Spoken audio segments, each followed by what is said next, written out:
Thank you, Matt. Thank you, Mercy. And good morning, CPAC. How are you? Thank you very much for this opportunity to greet you, your guests, and above all, the incredible people of CPAC.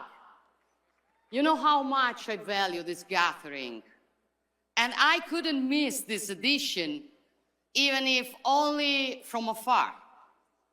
And today, I address you with the pride of representing as Prime Minister an extraordinary nation that is Italy.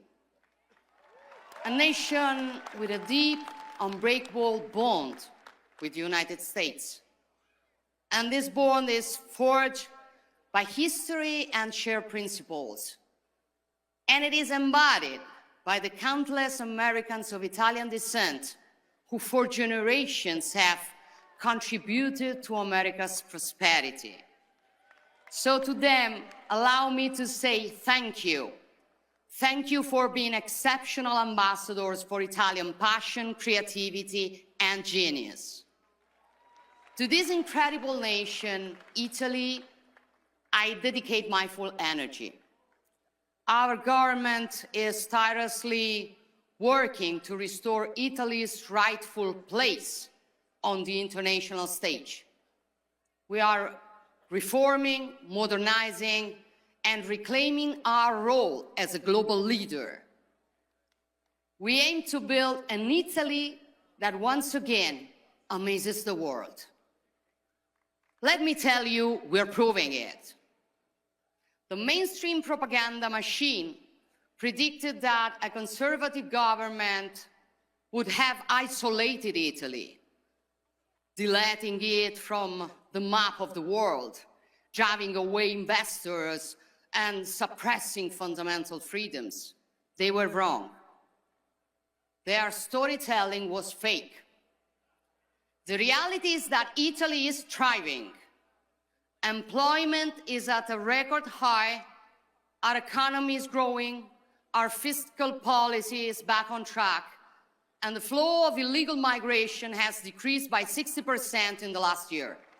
And most importantly, we're expanding freedom in every aspect of Italians' lives. Why? Because we conservatives do what we say. We do what is right. We fight for what we believe in. And moreover, we trust people, not fear them. Unlike the globalist elites who believe the government should educate the people, forcing them to accept policies they never asked for, we believe in democracy. We serve the people, we do not rule over them. CPAC understood this fight. CPAC understood this fight.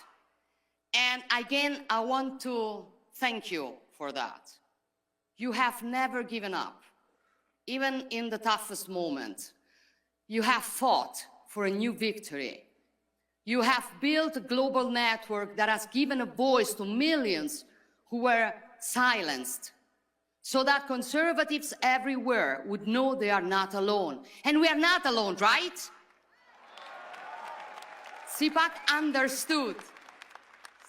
understood before many others that the political and cultural battle for conservative values is not just an American battle. It is a Western battle. Because, my friends, I still believe in the West. Not just as a geographical space, but as a civilization. A civilization born from the fusion of Greek philosophy, Roman law, and Christian values. A civilization built and defended over centuries through the genius, energy, and sacrifices of many.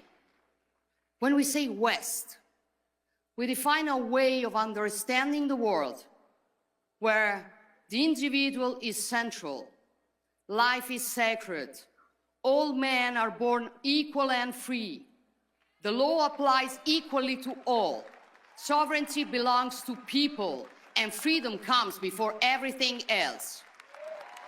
This is our heritage, and we will never apologize for it. My question for you is, can this civilization still defend the principles and values that define it?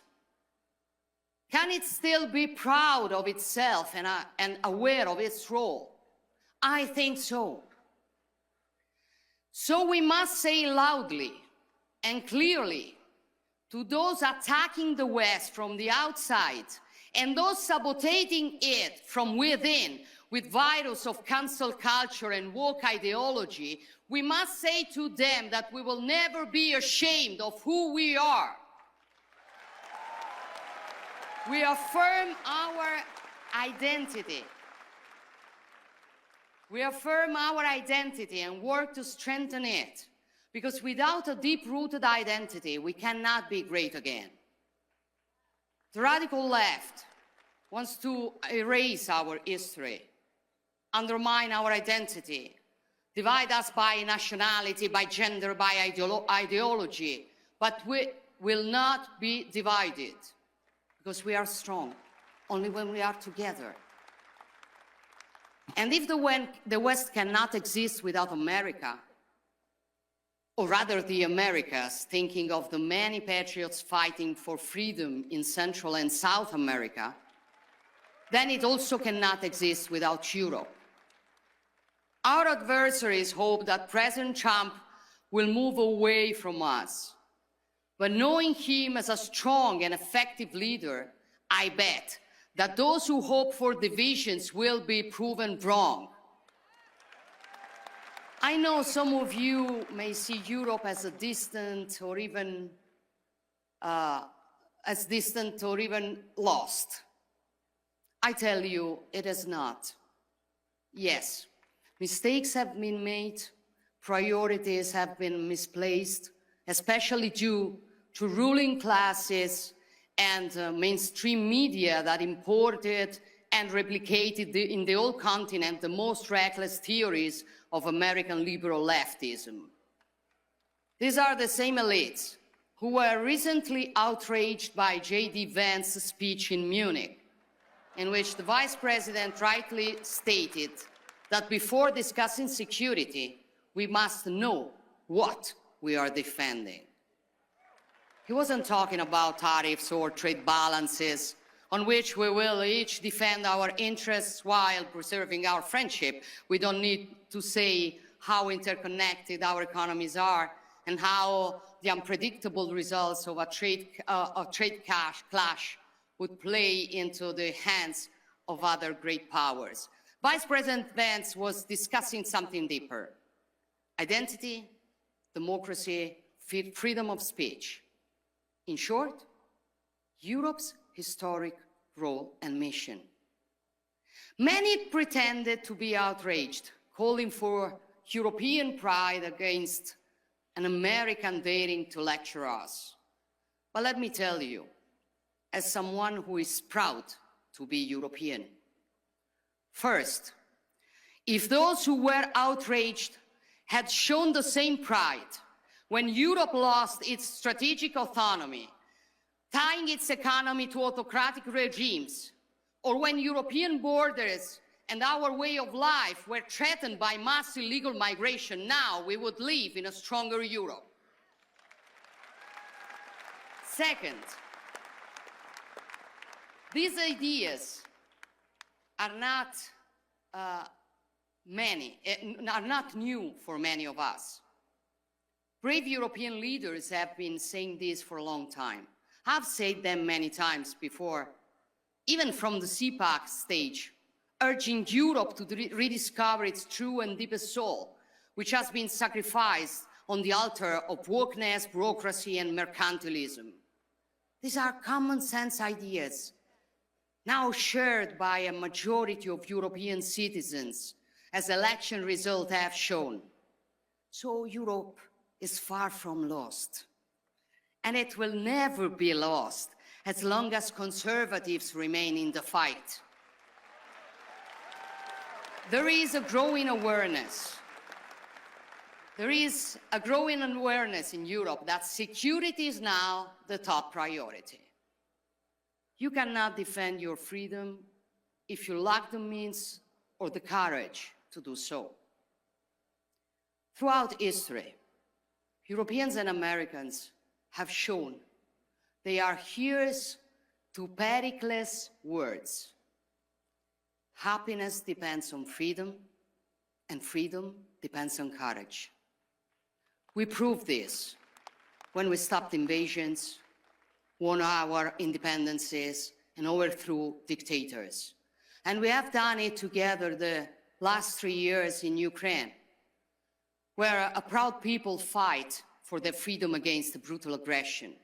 And we must continue today, working together for a just and lasting peace, a peace that can only be built with the contribution of all, but above all, with strong leaderships.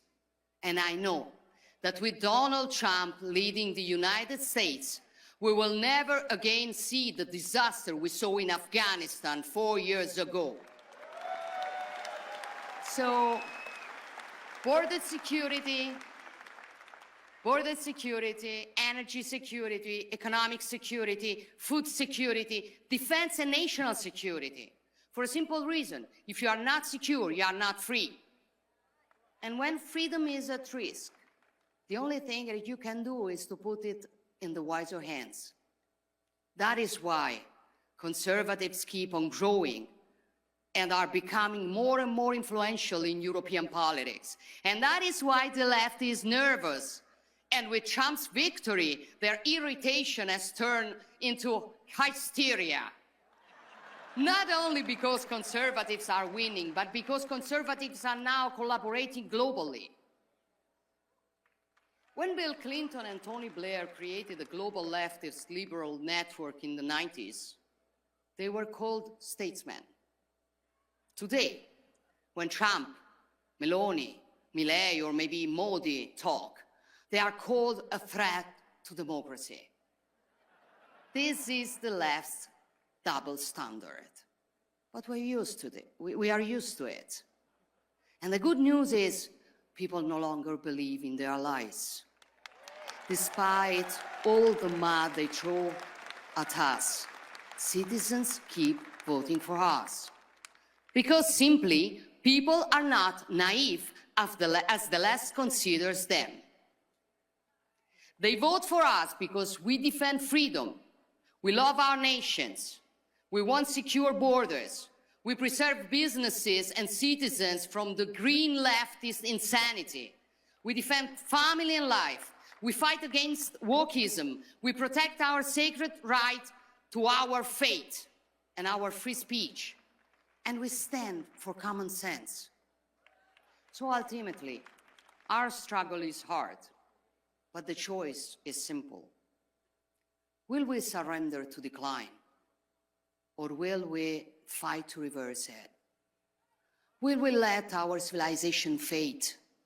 Or will we stand up and defend it? Will we leave our children a weaker world or a stronger one? Will we want the new generations to be ashamed of their roots? Or will we recover awareness and pride of who we are and teach it to them? I made my choice long ago, and I fight every day to honor it.